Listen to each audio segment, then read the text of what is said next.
जय श्री कृष्ण। विक्रम संवत 2082 आपके लिए कैसा रहेगा और इस विक्रम संवत का आपकी राशि पर क्या प्रभाव पड़ेगा? पूरे भारतवर्ष में इस विक्रम संवत वर्ष में कितनी वर्षा होगी, कितना अकाल पड़ेगा, कितने प्रतिशत शांति रहेगी, कितने उपद्रव होंगे, ये सारी जानकारी हम इस एक वीडियो में समेट कर लाए हैं। तो आज हम आपको नव संवत्सर के पूरे पंचांग की विवरण जो है वो आपको हम बता देते हैं। ये संवत 2082 है, सिद्धार्थ नाम का संवत्सर है और सृष्टि तो गतावधा, सृष्टि को निकले हुए 1,95,58,85,126 वर्ष हो गए हैं। जैसा कि आप जानते हैं कि पूरे 4 युग हैं और उन चारों युगों के मैं आपको प्रमाण बता देता हूं।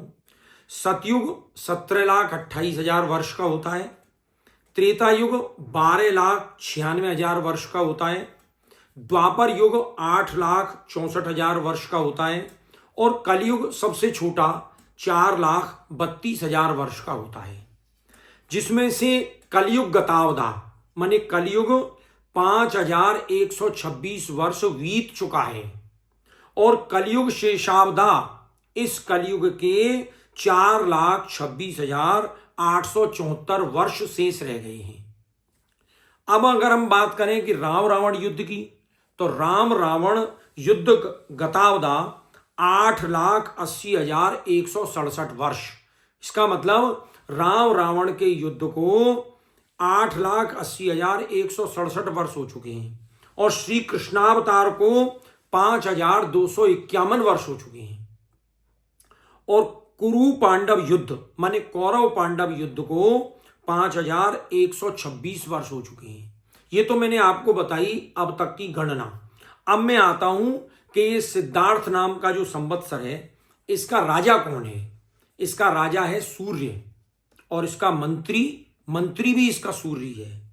और यदि हम इस पूरे वर्ष की बात करें, चैत्र शुक्ला प्रतिपदा से शुरू होकर ये वर्ष जो चैत्र कृष्णा अमावस्या तक चलेगा, माने 2026 तक जाकर जो पहुंचेगा। अब मैं इस संवत्सर के जो विश्वा हैं, मानो कौन सी स्थिति इस पूरे वर्ष में कितनी रहेगी, ये आपको मैं विस्तार से बता देता हूं और उन अंकों की तुलना के आधार पर आपको जानकारी लग जाएगी कि कौन सी चीज कितने अंक प्रदान किए गए, माने कौन सी चीज कितनी रहेगी और कौन सी चीज कितनी रहेगी।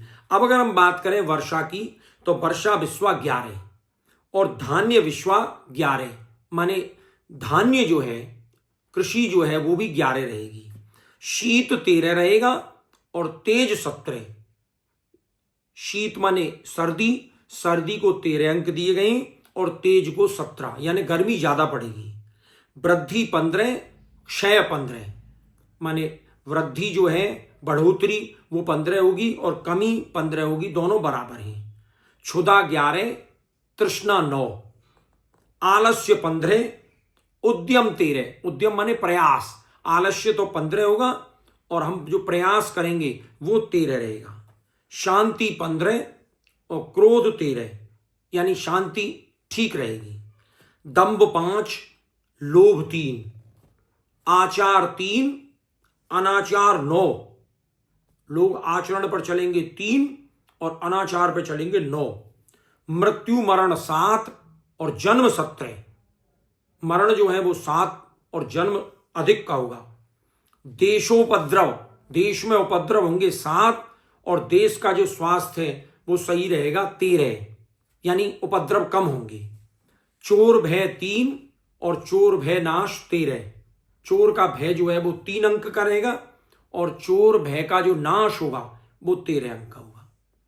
अब इस राजा इस संवत्सर का सूर्य है, तो इसका अगर हम लाभ, इसका फल देखें, राजा सूर्य है, इसका फल क्या होगा?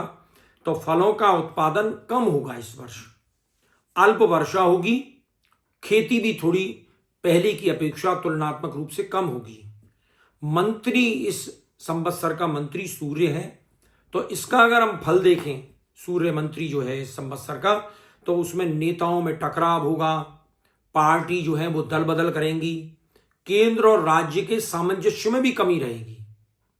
सस्येश बुध, मानी अन्न का मालिक इस वर्ष बुध रहेगा, तो इसका मतलब उत्तम वर्षा होगी। धान्येश चंद्र, धान्य का मालिक चंद्रमा है, तो कृषि उत्पाद जो है वो चंद्रमा की वजह से प्रचुर मात्रा में होंगे। दुर्गेश शनि, दुर्ग रक्षक शनि, हमारे जो किले जो हैं, दुर्ग जो हैं, उनका रक्षक शनि है, तो इसका अगर फल हम अगर देखें तो राजाओं में परस्पर विरोध रहेगा। धनेश मंगल, धन का स्वामी मंगल है, तो बाजार में तेजी मंदी का दौर चलता रहेगा। 2 सूर्य ग्रहण पड़ेंगे इस वर्ष और 2 चंद्र ग्रहण पड़ेंगे।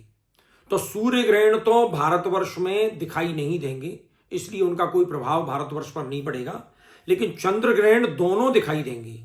एक चंद्र ग्रहण है 7 सितंबर 2025 को, भाद्रपद शुक्ला पूर्णिमा रविवार को, और दूसरा चंद्र ग्रहण है 3 मार्च 2026 को, फाल्गुन शुक्ला पूर्णिमा को, माने मंगलवार को। ये दोनों चंद्र ग्रहण भारत में दिखाई देंगे। और अगर हम बात करें अब राशियों पर प्रभाव की, तो मैं आपको राशियों के प्रभाव के बारे में बता देता हूं। 12 राशियां होती हैं, मेष, वृषभ, मिथुन, कर्क, सिंह, कन्या, तुला, वृश्चिक, धन, मकर, कुंभ, मीन। तो इन 12 राशियों पर इस वर्ष कैसा कैसा प्रभाव रहेगा ये मैं आपको बता देता हूं। मेष को 14 का लाभ, 14 का हानि। एक बात और बता देता हूं कि लाभ खर्च की जो गणना है वो इस तरीके से जो मैं आपको बता रहा हूं इस तरीके से तो है ही, लेकिन एक दूसरा तरीका और है लाभ खर्च की गणना का, कि जो अपनी अपनी राशि के जो लाभ और खर्च हैं उन दोनों को आप जोड़ लीजिए, दोनों अंकों का योग कर लीजिए, उसमें से 1 घटा दीजिए और उसमें 8 का भाग दे दीजिए। यदि 8 का भाग देने पर, दोबारा समझ लीजिए, लाभ और खर्च दोनों के जो अंक हैं उनको जोड़ना है, जोड़कर 1 घटाना है और बची राशि में 8 का भाग देना है। 8 का भाग देने पर यदि 1 रहे शेष तो वर्ष में लाभ होगा आपको, यदि 2 शेष रहे तो सुख शांति होगी, 3 शेष रहे तो क्लेश होगा, 4 शेष रहे तो रोग और शोक रहेंगे, 5 शेष रहे तो अपयश होगा, और 6 शेष रहे तो आपका जीवन मानद होगा, मान सम्मान से भरा होगा, 7 अगर शेष रहे तो आपकी सर्वत्र विजय होगी और लाभ होगा, और अगर 8 या 0 शेष रहे तो कुयोग आपको फल मिलेगा। ऐसा इसमें वर्णन है। और इन राशियों के आधार पर यदि हम लाभ खर्च का विवेचन करें तो मेष राशि को 14 का लाभ, 14 का खर्च है इस वर्ष। वृषभ राशि को 8 का लाभ, 8 का खर्च है। मिथुन राशि को 11 का लाभ और 5 का खर्च है। कर्क राशि को 5 का लाभ और 5 का खर्च है। सिंह राशि को 8 का लाभ और 14 का खर्च है। कन्या राशि को 11 का लाभ और 5 का खर्च है। तुला राशि को 8 का लाभ, 8 का खर्च है। वृश्चिक राशि को 14 का लाभ, 14 का खर्च है। धनु राशि को 2 का लाभ, 8 का खर्च है। मकर राशि को 5 का लाभ, 2 का खर्च है। कुंभ राशि को 5 का लाभ, 2 का खर्च है। और मीन राशि को 2 का लाभ और 8 का खर्च है। ये पूरा पंचांग अपने पुष्टि मार्गीय संप्रदाय के मंदिरों में राजभोग पर संवत्सर पर सुनाया जाता है ठाकुर जी के समक्ष। और इसलिए मैंने ये सोचा कि आप सबको मैं इस नव संवत्सर का पंचांग जो है वो सुना दूं। तो ये मैंने आपको इस पंचांग के बारे में आपको पूरी जानकारी दी। आपको ये जानकारी कैसी लगी आप जरूर कमेंट करके बताइएगा, और अधिक से अधिक इस वीडियो को शेयर करिएगा ताकि अन्य लोग भी इस पंचांग के बारे में और इस पूरे वर्ष के फलादेश के बारे में जान सकें। आप कमेंट करके जरूर बताइएगा। धन्यवाद। जय श्री कृष्ण।